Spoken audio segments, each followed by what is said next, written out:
Hey guys, what's up?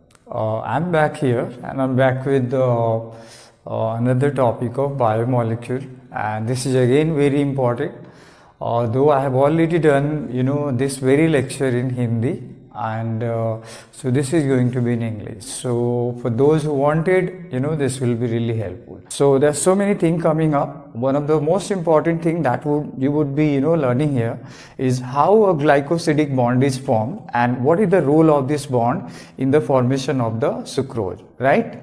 So let's pay attention and find out what this is all about. So when sucrose is hydrolyzed, C12H22O11.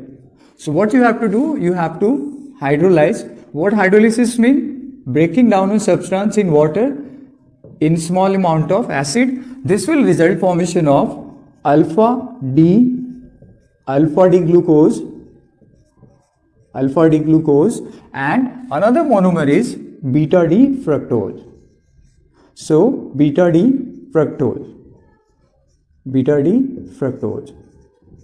right? So in simple way, a sucrose molecule is nothing but a disaccharide which consists of one molecule of glucose and another molecule of fructose, right? Now, in order to conform the very shape, what we can do, if we do the condensation for these two substances mixture, we will obtain the sucrose back again. So let me write another equation. So what we do, if we use alpha D glucose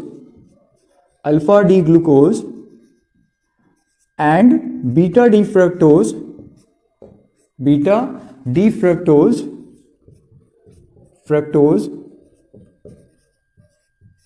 if we do the condensation,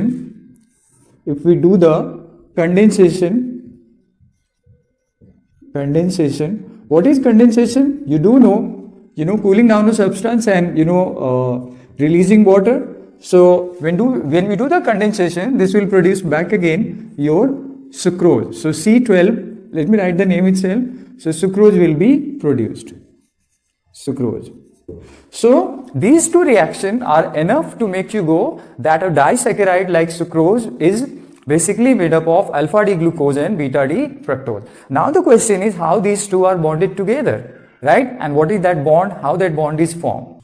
Okay, for that, what we need to do, we need to draw the structure of alpha D glucose. So what is alpha D glucose? And alpha D glucose is something like this. So there is,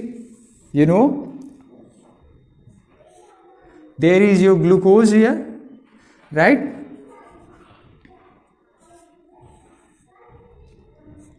So if you remember, the structure of alpha D glucose, there are some bonds here. Right, there are some bonds here, and this sixth position is occupied by oxygen. So this is your first carbon, and this first carbon has OH down here, H up here. Again, second one is also having OH down here and H right there. The third one has H out and OH in. The fourth one and the fifth one has OH down, H up, and this fifth one has hydrogen in here and CH2OH right here. So this is the structure of alpha D glucose. Let me write. This is the structure of alpha D glucose. And if you remember, this is the Howard structure. Right? We have done it already. In case this is something you find it new, what you can do, you can check out the playlist for previous lecture, and you will easily understand how these structures are coming up, because I have described in a really magnificent way, and you're definitely going to get it quite an easy, right? So this is your alpha D glucose. Now we have to draw beta D fructose, but for doing so we need to go through some extra work. So I'm drawing this beta D fructose. A fructose molecule is of this kind. So this is a fructose molecule, right? This is a fructose molecule. There you have one bond, another right here, third one over here, fifth one, fourth one over here. And if this is your beta, just pay attention. If this is your beta D fructose, in the beta, the thing is that the OH and H, these are actually in a different position. So CH2OH is right here. CH2OH is right here and OH is up here. And this other, have no changes. So OH will be up here, H will be up and OH will be down. The third one has H out and OH in. This one has OH again down here and H, there is your sixth carbon. So how this sixth carbon is? This sixth carbon is something like, CH2OH. So this is the sixth carbon, right? So this is your sixth carbon. Let me write this sixth one. This is your first one. And of course, this is the second one. Now, experimentally, it has been found that the sucrose is formed by the linkage between first carbon of glucose and second carbon of the fructose. So what I'm going to do, I'm going to flip this molecule by 180 degree, So what I'm going to do, I'm flipping this molecule, pay attention here, I'm flipping this molecule by 180 degree, right? And then what will happen, this second carbon will shift to the left side, and this will go to the adjacent to the alpha D glucose. But when we do that, all the bond position will also be reversed. So what that means, let me draw it here. But in order to do, I am going to isolate this molecule right here. So this is the beta D fructose. Now what I am going to do, I am flipping this molecule. So you have oxygen, and then you have this pentacyclic ring. So the ring is not changing. Now what changing is, now this is your second, this is your second carbon, right? This is your second carbon, and the second carbon now will have CH2OH up there and OH down here. So I am placing the OH right here and CH2OH right here, and this one and other have no change except for the positioning, that is will be reversing out. OH will be, out there, H will be inside and all. So what I'm going to do, I'm placing, the next one, H out and OH in. So this is your H and OH, right? And then this one, OH will be out and H will be in. And this very last one, this time the CH2OH is going to be down here. So CH2OH and OH will be up here.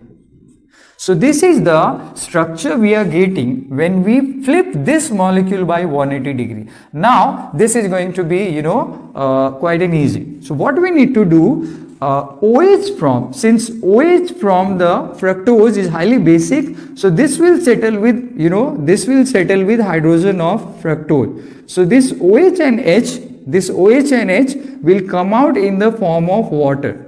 So this will result formation of water, and by doing so, what will happen? This first carbon will make a bond with the oxygen, right? This will, and this is called, I am placing this oxygen by removing it here, something like this. So this bond is called, which is forming between first carbon of glucose and second carbon of fructose, this bond is called your glycosidic bond. So let me write this here. This is your glycosidic bond. Glycosidic bond. Right? Now another thing is that because this bond formation also involves releasing water, so due to this region, this is also called dehydration synthesis. This is also called dehydration synthesis.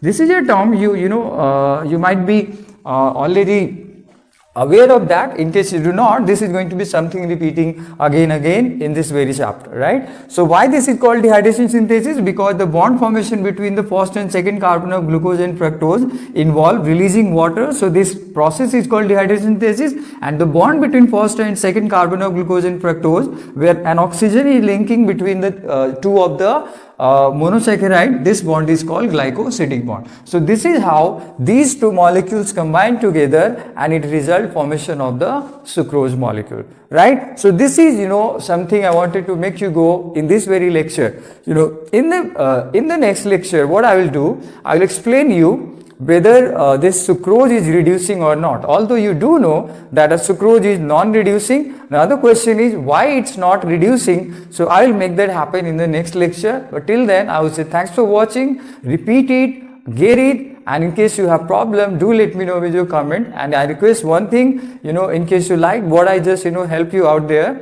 what you have to do is to share this thing so that other can also be benefited, and you can also like, and subscribing would be a great idea also. So that's it. Take care and good day.